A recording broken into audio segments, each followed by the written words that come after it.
Hello friends, welcome to our channel. இன்றைக்கி நம்ம சர்க்கரையை பற்றி ஒரு சின்ன டிப்ஸ் மட்டும் பார்க்கலாம்.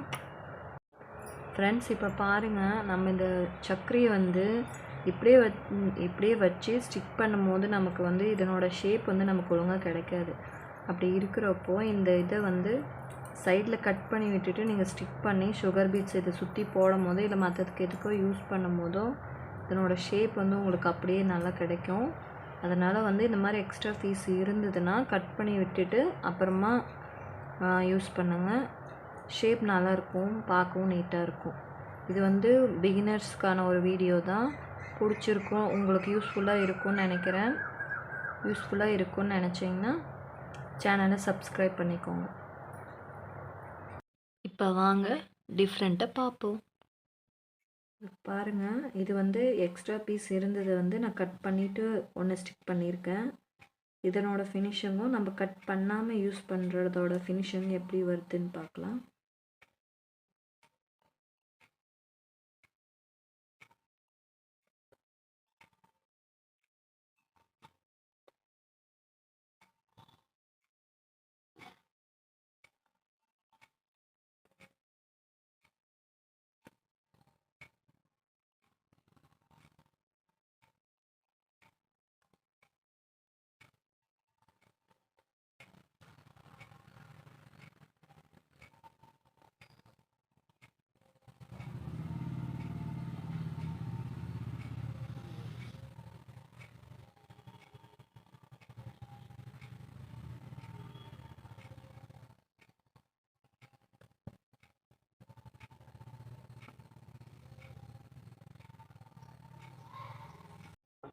இது பாருங்கள், கட் பண்ணாமல் நான் ஸ்டிக் பண்ணி வச்சுருக்கேன். உங்களுக்கு இந்த டிஃப்ரெண்ட்டை காமிக்கிறதுக்காக மட்டும்தான் இந்த வீடியோ.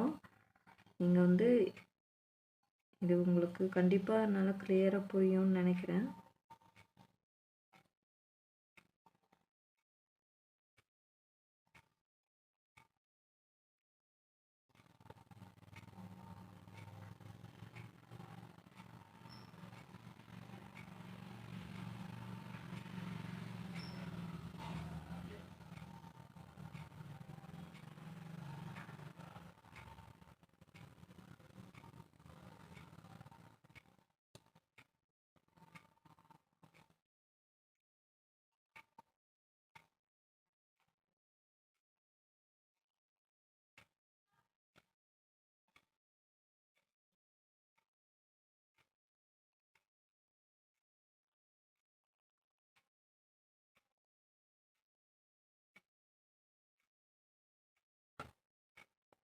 இப்போ பாருங்கள், ரெண்டுத்துக்குமே உங்களுக்கு டிஃப்ரெண்ட் தெரியும்னு நினைக்கிறேன்.